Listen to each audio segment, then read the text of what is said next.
Welcome to another edition of Hard Tellin, Not Knowin. I'm Randy Visser, your host, and I'm standing here on Mail Road, right on the east side of Gray, next to something called the Mail Mill Complex. Did you know that Gray was home to one of the first woolen mills in the country? The remnants are still here. You can come down to Mail Road and see for yourself. There's also a pretty little stream here full of brook trout that we love to go and catch in the spring. Let's go down and check it out with our first guest in today's show.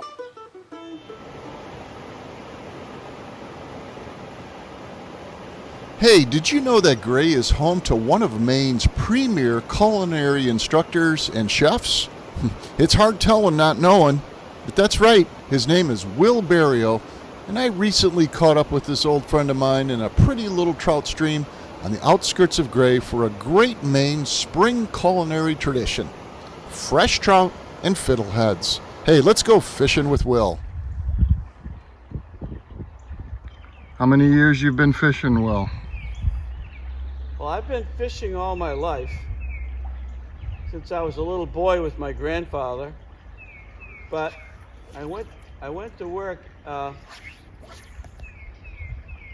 a resort in New Hampshire called the Balsams, and the chef was also a fishing hunting guide, and he said, "Wilfred, you're going to learn how to fly fish." And those were his exact words. And he got me fishing in 1980, and that was 43 years ago, and never looked back. Yep. Will and I spent a lovely morning fishing Collier Brook.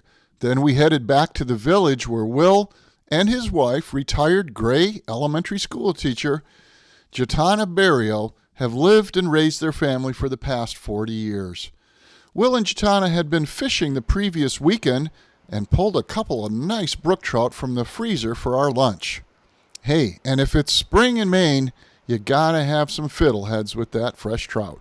Well, if you're hungry, I've got some trout that I just caught yesterday at Collier Brook. What? And picked up some fiddleheads along the way. Oh, what a spring tradition in the Gray, huh? Yeah, I thought, well, what the heck? How about some trout, some home fries, and some fiddleheads, and I'll show you how to cook them if you're interested, and then we'll sit down and have a little snack. Sounds nice. Let's go. Sounds good. First thing you need to do when you cook any kind of fish is preheat the pans. Okay. And I'm using cast iron here, so you want to understand about cast iron. You don't need a whole lot of heat because a cast iron pan really holds its heat well, so you don't need to vulcanize it. You just need to warm it up. Yes, sir. About medium heat. I love cast iron. I also have some nice fiddleheads that I've got cooking here, and some Maine home fries with a little green pepper and onion. And as you can see into the pan, it's very caramelized, and they'll be just as sweet and tasty as can be. The fiddleheads, local fiddleheads with some shallots, a little bit of soy sauce, and I find that that's all the seasoning you need with fiddleheads. They're just delicious. Right. So my pan is preheating here. You can see this is an actual fish pan, a cast iron fish pan, and I love the thing. I sometimes put it out on the gas grill and get it hot there, and that way I have the smell of the fish outside. Nice. So come on over here to my preparation table, and here are the trout, and I find that most of my friends prefer a trout this size. I mean, I have them a little bigger, but this is what some people say. That's a perfect eating trout right there. They're about 8 to 10 inches, probably closer to 8. But that's anyway, beautiful. they're nice. Yep, brookies. And you can see the nice pink meat. Okay. Nice. You catch that on a muddler there? No, a San Juan worm, actually. I mean, if you folks like to fly fish, well, here it is, San Juan worm. Yeah, we may even go down to Collier and dip a line or two to show people what a beautiful scene we live in here in Gray. There's so much. I'd be amenable to that. Yeah. Now, a lot of people season the batter and flour and things that they put in the put on the fish, but I have found that if you season the fish directly, they taste better. Somehow the seasoning gets lost in the flour. So what I'm going to do is I have a little combination herbs, dried parsley, chives, some pepper, some dried lemon peel, And I season the inside of the fish like this. Okay? So you've just basically gutted the fish, right? It's just Yep. Oh, there's no big deal here. A pinch of salt. Now, the older I get, the more I find out that I'm using less and less salt, and I'm finding my food tastes really good, regardless. So, and I think it's just an age thing. I don't know. So here I have a combination of flour and cornmeal, and that's about all you need. It doesn't need to have any crazy stuff in it. Just no seasoning, just flour and cornmeal. I do cook, if you'd like to come over here to the range, I do cook in a combination of olive oil and butter. I'm going to put the fan on. I hope it doesn't interfere with... Yeah, I think we're okay. Okay. A little butter. Not much. You have to be careful cooking with butter because it'll brown very quickly. Yeah. And you want to make sure that the pan is hot enough to sizzle, or else you're not going to get a really nice caramelized flavor on the trout.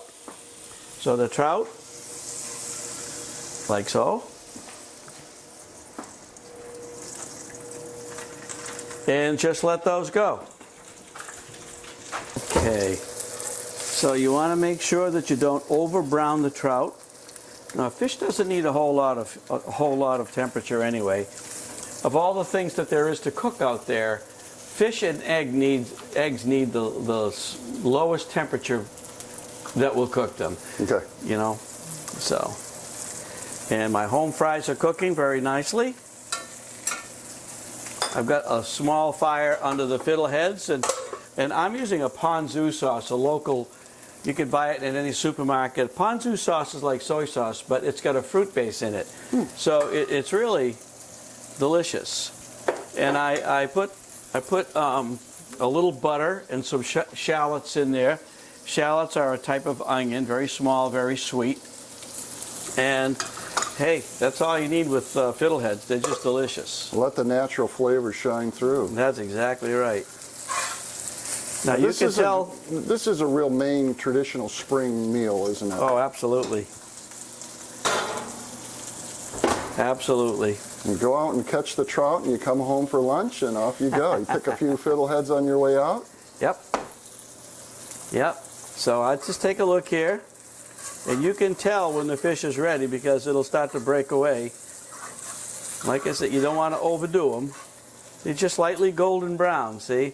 And I can tell when they're cooked because when they are done cooking, because I can push right here. And if it starts to break away from the bone, that is cooked. Okay, just push lightly, and I can feel the flesh break away under the skin. And that's telling me it's cooked. The other thing is, if you look inside here, the meat becomes opaque instead of translucent. Okay. All right, that's cooking very nicely. Be careful, that cast iron gets really hot. So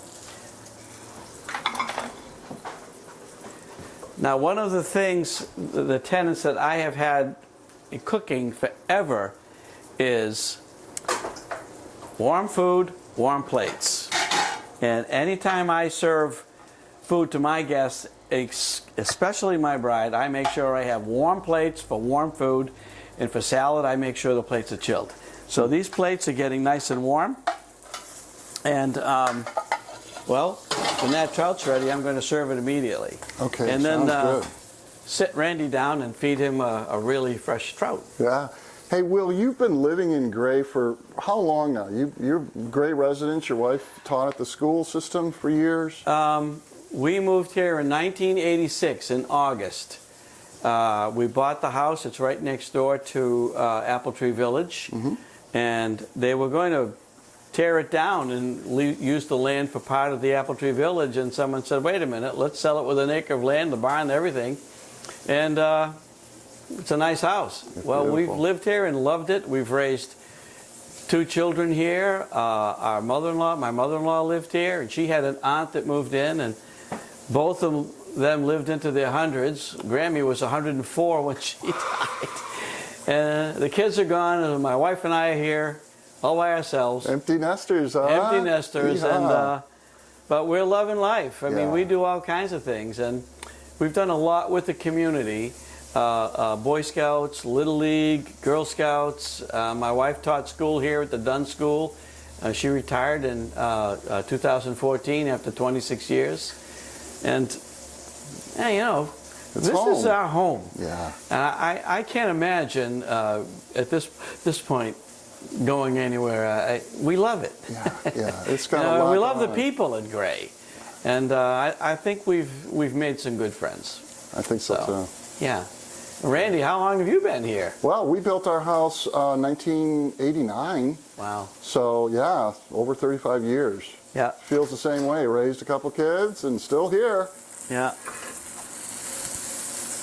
Well, I will tell you, this trout is just about there. You want to come over here and get a shot? Yeah. Let's see. Okay, and see, I can push right there. I'm going to open that up so you can see. But you can see the fish has become very opaque. And, oh yeah, that's nice. You're I think making my it's gonna mouth be water delicious. just standing here. Now I can shut the heat off on this pan, and it will still cook for another 1.5 to 2 minutes. The food pulls the heat away from the pan, but cast iron, of all the pans, it really maintains its heat the longest. So when you do cook with cast iron, number one, don't overheat it by preheating it. Just heat it enough to start the food process, and it will go naturally. But if you get it so hot that the food will burn before it starts to cook. So that's just a little trick. Well, Will's got a lot of little tricks in his back pocket because he taught culinary instruction at Southern Maine Community College, Technical College, for many years. That's where we met. And we did, and in 1991, we did 26 one-hour cooking shows live, no rehearsal, no help, no anything. And I'll tell you, we had the time of our lives. Yeah, gourmet cooking made healthy. And gourmet cooking made easy. It made easy, both Jeez, of those. We Yeah. cooked everything. That was a lot of fun, Will. It was really fun to learn some of the techniques that you were teaching the students in that television show. I continue to use a lot of the advice you gave us. Okay, so what we're going to do now is plate up. Anything special with the taters here? What do you got going on with Oh, no, it's just, again, I use butter and olive oil and a combination, and I just have some onions that are nicely caramelized. Some people say, oh, those are a little too caramelized, That's good. but they're not. Olive oil and butter, a little salt and pepper, and that's it. And I have these nice fiddleheads. Now, some people put a little vinegar or whatever in them, but the vinegar you'll find takes all the green color away. But like I said, just a little bit of soy sauce and the shallots, and you'll find out that those fiddleheads are delicious. Can't wait. What a nice contrast too, huh? With the fish and the taters. Yeah. Now, some people may want to put some lemon or capers on the trout, but to me, you eat it au natural. Eat it as it is. And there, my friend, is a perfect little lunch. Not so heavy, not so greasy, very tasty, and all really clean and natural. Nice. These are Maine fingerling potatoes. The fiddleheads come local, and the trout right around the corner from my house in Collierbrook. What do you think? Should we eat? Let's have lunch. I'm ready, dude. Be crazy not to, huh? Yeah, let's go. Fish is only fresh once. Catch it, cook it, eat it. This is delicious. I'm going to try to describe for the audience here as I put this in my mouth. The fiddleheads are, I mean, this beautiful green taste, and I hear what you're saying about not using the vinegar. I know there's a tradition here. I've had it, people prepare it with vinegar before, and it does kind of take the green out of it. Yeah. But that's a beautiful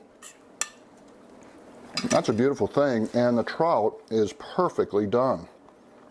And the flavor is amazing. It's fresh.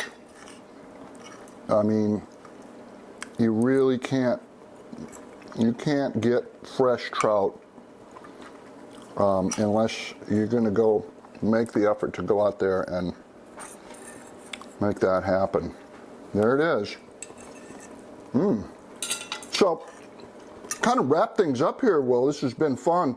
I'm hoping that, this is part of the series Hard Tellin, Not Knowin. And I mean, a lot of people probably had no idea that we had a famous chef living right here in Gray all these years, and you wouldn't unless you got out and started to meet your neighbors, got involved in the community, committees or what have you, the church.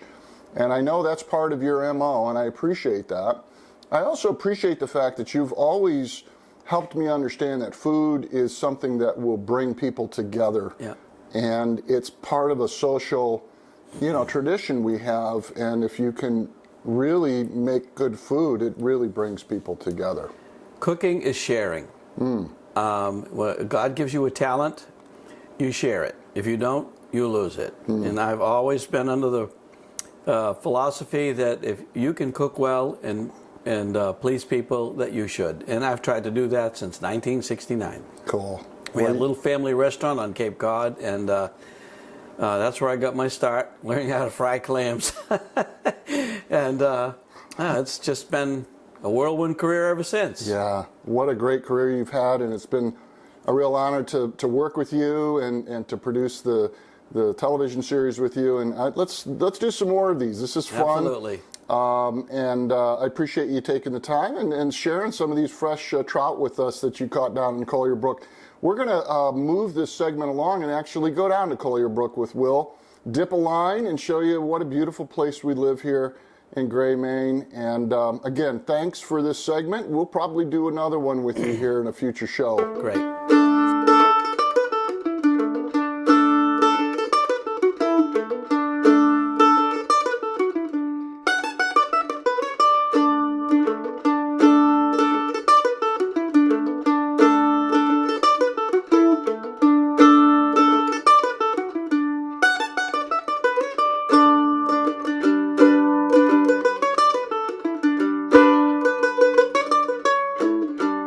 I recently met up with Gray resident Colin Chase, known to many in the vast world of social media as Maine Woodsbugger. That's right, Colin, like many people who live and work in this beautiful part of the country, loved to spend time in the woods of Maine. He wanted to share this love of nature with others and began experimenting with setting up remote game cams in the woods of Maine and posting these amazing natural setting game videos on his YouTube channel. Here's Colin explaining how it all works. You have these cameras set up all over the state. I do. These cameras happen to be local to Gray. Yep. But again, the idea is you're looking to place these cameras where? And how do you make that decision? Honestly, it's just getting out in the woods and reading sign and years of experience. And there's a lot of trial and error. I'll see a spot that might look really good, whether it's a funnel, food and watering area, and sometimes they pan out, sometimes they don't. Right. But a lot of funnels, you need. It's like fishing. Fish love cover. Yeah. So does wildlife. Yeah. Like the bobcat. That ledge.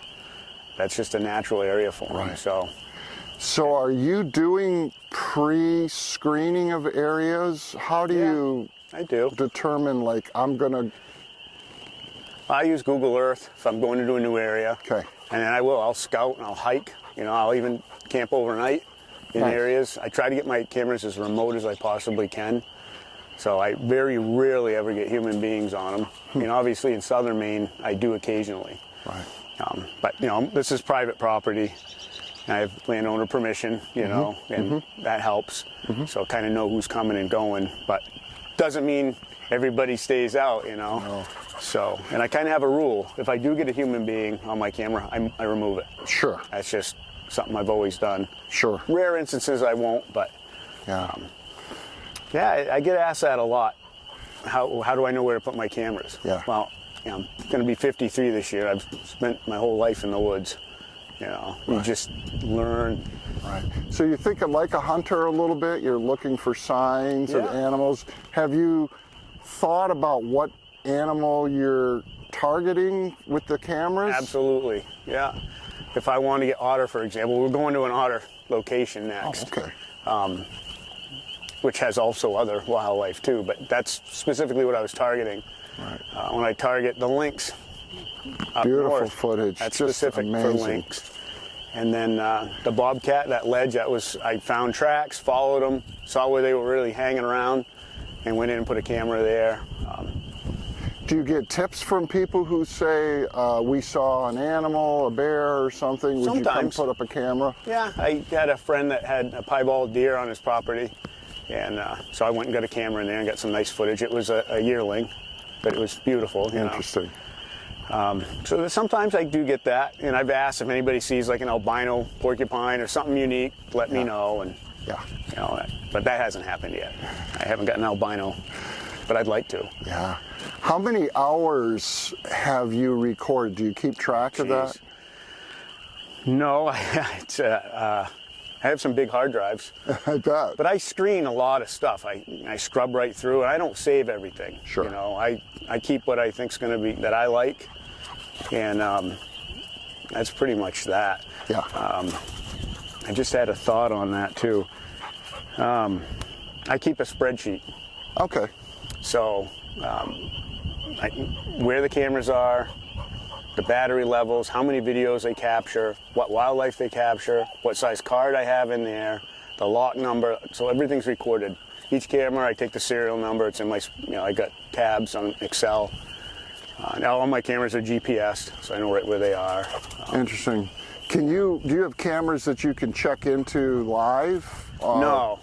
I've thought about doing that with the cell stuff. It's Right. fairly expensive, and I don't find the video quality to be to what I would like yet. Right. You know, so to me, I'm trying to get at least 1080p.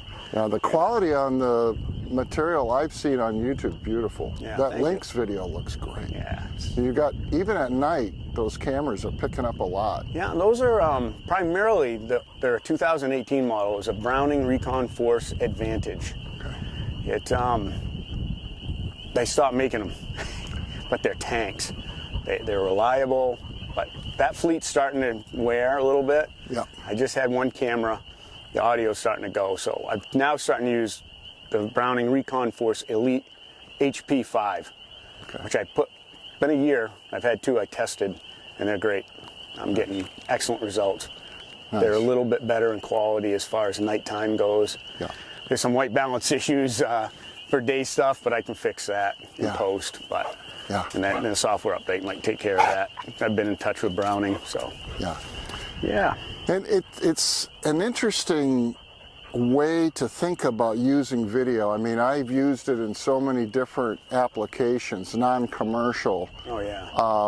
But I guess, and I've used game cams myself for hunting, but I've never thought of posting even the interesting stuff you see with the deer and so Yeah. on, you know. Yeah, and deer are very popular. My big bucks at the scrapes, Oh. and people love those. I do. I love it. Yeah. It got me so excited to hunt this year when I was good. watching those videos. It winds people up, Yeah. and I'm pretty secretive about those ones. Yeah. Oh, you gotta be. But I wish I had started doing this earlier. I started in 2019, I think, just tinkering. Yeah. I said, well, where can I put these on so people can see them? Yeah. So I wasn't even really editing that much. I started the channel, and then when the pandemic hit, it really helped. I mean, my channel's small, so I haven't really pushed it. This year, I've been pushing harder. I thought I saw 30,000. That's views on some videos. Okay. So subscribers, I think I'm at 2,600 right now, 2,000. Good for you. Yeah, that's not bad. And Yeah. I've been talking to some other YouTubers, and because I'd like to see it grow. Okay. So it just brings so much joy to people. You Yeah. know? Especially, I get a lot of older people that used to be in the woods that can't get out anymore, and they're sitting in their living room. Love it. good 14-minute video, and they're in the woods again. Love it. You know. Yeah, that's cool. So it's been enjoyable for sure. And I started this year. I've gotten some GoPros now as part of it all. So I'm doing a little bit more behind the scenes. Yeah. I don't want to do too much. It's a balance for me because people just want to watch wildlife. Yeah, I thought it was interesting the piece you did when you grabbed a cup of coffee up at That was the a little. Joe's. That's the first time I really tried something like that. It helped Good. a little bit, Yeah. just in the sense that there's somebody putting effort into this. You know, it's not just where you push a button and there it is. Right.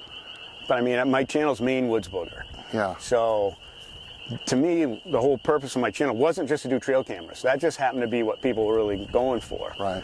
But I've been wanting to incorporate fishing, fiddleheading, mushroom picking, wild mushroom picking, just general Maine stuff. Yeah. Right in the woods. Yeah. And, you know, woods booger comes from.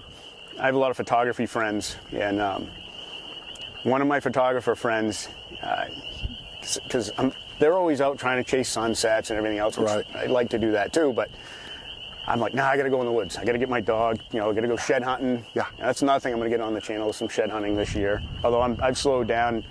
You know, we're just getting back into it. I lost my older dog, 2019. Yeah. And I wish I had videoed all that. He was incredible. But anyway, so my friend, he goes, you're always going to the woods. You're such a woods booger. And that just stuck with me. It stuck. You know, Woods it stuck. booger. So that was fun. So Well, we live in Maine, and We there's lots do. of woods here, so let's Yeah. go into the woods and see what we can find. sounds here. good. Now, Strider, let's go. Let's go, buddy. Come on, Pop. Yeah, you good boy. So this is a great camera spot right here. I don't have a camera here now, but this is stuff I look for. I did have a camera here a couple years ago. I had it on that tree, and then I tried it on that tree, but it was too close. There's no real good trees. Now, what makes this a good spot for you, Tom? Wildlife are just naturally attracted to, like, again, structure. Yeah. It's a big log. You can see where they're feeding on. You got chipmunks, so mice, chipmunks, and everything are going to be up on here. And what a predator is going to do? Look for the mice Yeah. and the chipmunks. Saw wet owls sitting on that Oh, cool. piece one time. I've had fisher that were marking here, raccoons that were marking here. Wow. Yeah, but this one's hard to set up. I could probably put a camera back over there and but I wanted it up close. You know, and sometimes you can set up a little mini tripod and set a camera just looking, like if this were crossing a stream or something, Yeah. which is on my bucket list, to find a good log that crosses a stream. You know, so I had a camera on that tree over there when I first started putting the camera down here 4 years ago. And I was walking up to the tree and I didn't see the camera. My heart dropped. I'm like, these are about $200 a piece setups. And I said, finally I had a camera stolen, you know? So I guess it was my turn. And I walk up and I see the camera's on the ground. It snapped off its base. And I was like, well, the card will tell the tale. I still didn't know what had happened, I was still thinking human being. And my dog's swimming. And no, it was a big black bear. Wow. So I did a story on that one a couple years ago, just to show the footage. And so people can get at that image, that video on your YouTube channel? Yeah, it's down. You just scroll through Right. and see what attacked my camera or something like that. Right. Yeah, it was neat. But That must be interesting, not knowing what you have until you Right. get home and plug that chip into your computer. No, that's a lot of times I'll bring a tablet with me and I'll review the car, because to adjust the camera angle, stuff like Got that. But yeah, it's exciting, and that was real exciting. Yeah. And I was glad that it wasn't stolen by a human. Yeah. You know. If you're interested in learning more about Colin Chase, simply type his channel name, Maine Woods Bugger, into the YouTube search window and check out all the cool footage Colin has collected over the years. And think about setting up your own game cam in the gray area. Hey, did you know there may be black bears and bobcat in your backyard? Hard telling. Well, I hope you learned something new about gray today. And thanks for watching Community Media in Our Village. Get involved. You can contact me at randy@standingoakmedia.com. That's my email address. Reach out and let me know what you think of the show. Hey, it's hard telling, not knowing.